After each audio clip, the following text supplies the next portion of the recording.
Let her allow. Let her speak once before you are going to expel her. This case will clearly reveal that because of who is the main man.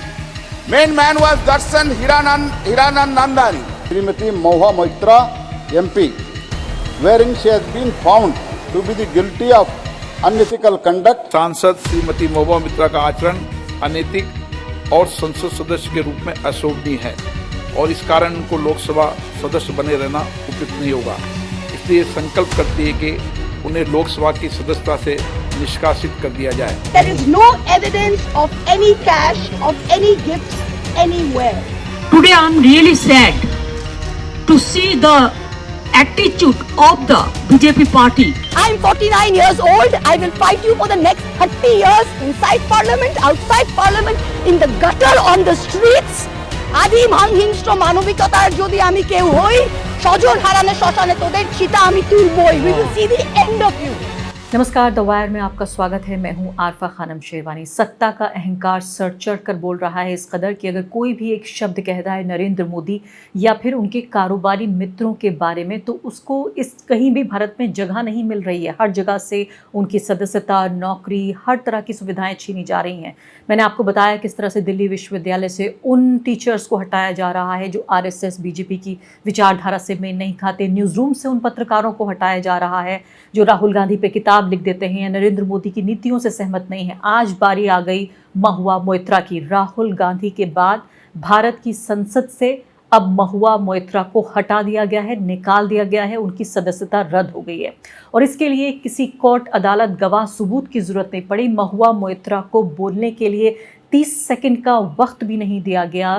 कुछ ही मिनटों में ये पूरा फैसला कर दिया गया कि जनता के जरिए चुनी गई एक सांसद पल भर में जो पार्लियामेंट की एथिक्स कमेटी है उसने फैसला सुना दिया और सब कुछ एक पल में तहस नहस हो गया। महुआ मोइत्रा वो अकेली सांसद हैं, विपक्ष की मैं कहूँगी सबसे ज़्यादा मुखर आवाज़ के तौर पर उभरी हैं। लगातार पिछले 5 साल में देखा जाए टीएमसी की वो सदस्य हैं, टीएमसी पार्टी से, वेस्ट बंगाल से वो आती हैं और जिस तरह से वो नरेंद्र मोदी की जो सांप्रदायिक नीतियां हैं, उनकी जो अपने कारोबारी मित्रों से जो निकटता है, खासकर गौतम अडानी को लेकर लगातार बार बार राहुल गांधी और महुआ मोइत्रा दोनों सवाल उठाते रहे। राहुल गांधी को आपको याद होगा किस तरह से उनकी सदस्यता कोर्ट का रास्ता लेकर उनकी सदस्यता को रद्द कर दिया गया था, फिर किसी तरीके से मुकदमा वो जीते और वापस वो आए। लेकिन इसके अलावा महुआ मोइत्रा को अगर देखा जाए तो कम से कम इस पार्लियामेंट में तो दोबारा वापसी नहीं लगती है। पूरा मामला जिस तरह से आप देखें, महुआ मोइत्रा ने अपने दिन की शुरुआत ही कही थी, जो रामधारी सिंह दिनकर की जो कविता है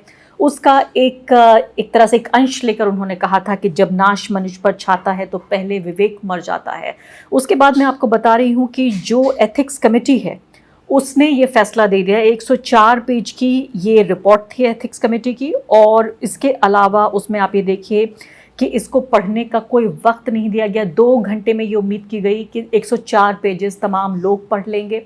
30 मिनट डिस्कशन के लिए दिए गए, यानी जिस चीज़ को 104 पेज को पढ़ने में आप अंदाज़ा लगाइए कि मानवीय तौर पर कितना वक्त लग सकता है। 2 घंटे दिए गए, 2 घंटे के बाद 30 मिनट डिस्कशन के लिए दिए गए। उस 30 मिनट में भी डिस्कशन का वक्त पूरा नहीं हुआ और उससे पहले ही ये फैसला सुना दिया, पहले से लिखा हुआ था, जैसे कि एथिक्स कमेटी के पास ये फरमान आया हुआ था कि महुआ मोइत्रा का अब संसद में रहना बर्दाश्त नहीं किया जाएगा। उनकी आवाज़ इस तरह की हो गई है कि वो एक ऑपोजिशन की मुखर आवाज़ के तौर पर उभर रही हैं और ऐसे वक्त में जबकि बीजेपी और आरएसएस मिलकर पूरी हिंदी पट्टी पर राज कर रहे हैं। अभी आप देखिए 3 विधानसभा चुनाव के जो नतीजे आए हैं उनमें 4 नतीजों में 3 में बीजेपी को जीत मिली है। तो ऐसे में जो अहंकार है सत्ता की जो शक्ति है वो सब उनके सर चढ़कर नाच रही है। महुआ मोइत्रा को 1 मिनट भी नहीं दिया गया कि उनसे जवाब मांगा जाता, कोई सफाई होती, कोई जवाबदेही होती, कोई प्रतिक्रिया के लिए वक्त होता। ऐसा लगता है कि एक ऐसी अदालत हो गई, संसद ना हो गई जब खुद उन्हीं के सहयोगी, उन्हीं के कॉलीग्स उन्हीं के बारे में फैसला सुना देंगे।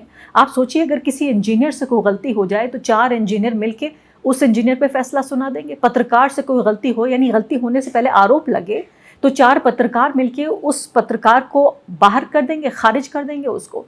तो इसी तरीके से ये हुआ कि संसद में कुछ सांसदों ने मिलके, जो एथिक्स कमेटी है उसके सदस्यों ने मिलकर बाकायदा ये फैसला सुना दिया और महुआ मोइत्रा से उनकी सांसदी, उनकी सदस्यता छीन ली गई।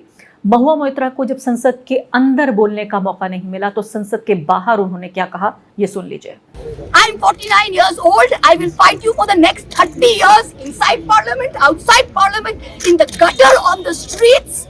আদিম হিংস্র মানবিকতার যদি আমি কেউ হই, স্বজন হারানো শ্মশানে তোদের চিতা আমি তুলবই। We will see the end of you. Do not wonder. Punjab, Sindh, Gujarat, Maratha, Dravida, Utkala, Bango. You don't have the Punjab. Sindh is not ours. Dravid is not yours. Utkal is not yours. Bongo is not yours. Where do you think you're going to rule us? Where do you think you get this brute majority from? The Ethics Committee has no power to expel. You have assumed the powers of a quasi-judicial authority and imposed a penalty on me that you have no power to do. Used every tenet. This is the beginning of your end. जब नाश मनुष्य पर छाता है तो पहले विवेक मर जाता है.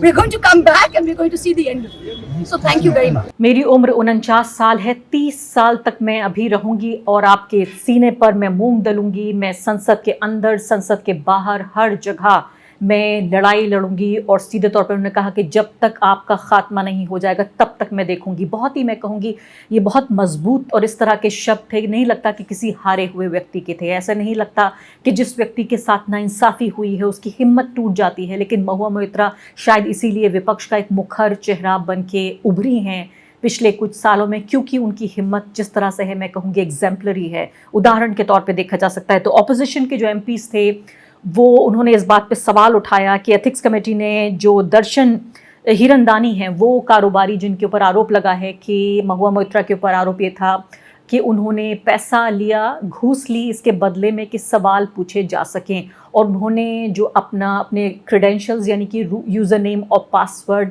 इन व्यक्ति को दे दिया। अब यहाँ पर इस व्यक्ति से क्यों क्रॉस क्वेश्चन नहीं किया गया? इसके अलावा जो निशिकांत दुबे हैं और साथ ही जो वकील उनके सहयोगी जो साथ साथ ये लोग आरोप लगा रहे थे महुआ मोइत्रा पर, इनको भी बुलाकर क्यों क्रॉस एग्जामिन नहीं किया गया? क्यों महुआ मोइत्रा को ये चांस नहीं दिया गया कि उनसे सवाल जवाब वो कर पाती? इससे पहले कि मैं आगे बढ़ूं, ये समझना ज़रूरी है कि महुआ मोइत्रा एक सांसद ही हैं, लेकिन उस सांसद के पीछे, विपक्ष के सांसद के पीछे किस तरह से पूरा जो पॉलिटिकल ऑपोजिशन है वो उनके पीछे खड़ा रहा। ये तस्वीर आप देखिए, अपने आप में बहुत ही पावरफुल, मैं कहूँगी ऐसी तस्वीर है जो हैरान कर देने वाली है कि ऐसे वक्त में जबकि ऑपोजिशन एक तरह से काफ़ी कमज़ोर नज़र आ रहा है, ऐसे में ऑपोजिशन की ये तस्वीर हौसला देती है उन लोगों को जो समझते हैं कि सत्ता के अहंकार के आगे झुकना कोई रास्ता नहीं है बल्कि पहाड़ की तरह खड़े रहना चाहिए। तस्वीर आप देखिए, यहाँ पर सोनिया गांधी से लेकर बीएसपी और तमाम पार्टियों के नेता खड़े हुए हैं पीछे।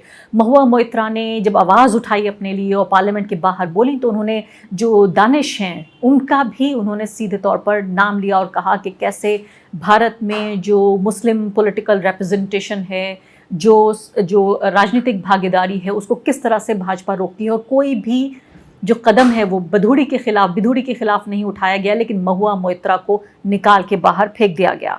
तो इस तरह से महुआ मोइत्रा पूरी तरीके से जवाब दे रही हैं। इसके अलावा दानिश अली का, जैसे मैंने आपको बताया कि मुद्दा वो उठा रही हैं, तमाम लोग उनके पीछे यहाँ पर खड़े हुए। और इसके अलावा कांग्रेस के जो नेता हैं अधीर रंजन चौधरी, उन्होंने लोकसभा स्पीकर ओम बिरला को ये लिखा कि कैसे 104 पेज की रिपोर्ट, कैसे उम्मीद की जाती है कि जो 3-4 दिन में पढ़ी जानी चाहिए वो 2 घंटे में पढ़ी जाएगी। और यहाँ पर एक महत्वपूर्ण बात यही है कि जो भारतीय जनता पार्टी के जो निशिकांत दुबे हैं उन्हें क्यों नहीं बुलाया गया एथिक्स कमेटी को। और साथ ही उनके साथ साथ जो लॉयर हैं जो उनका साथ दे रहे थे सुप्रीम कोर्ट में, जय अनंत देहाद राय, इन दोनों ने आरोप लगाया था महुआ मोइत्रा पर कि उन्होंने घूस के बदले में सवाल पूछा।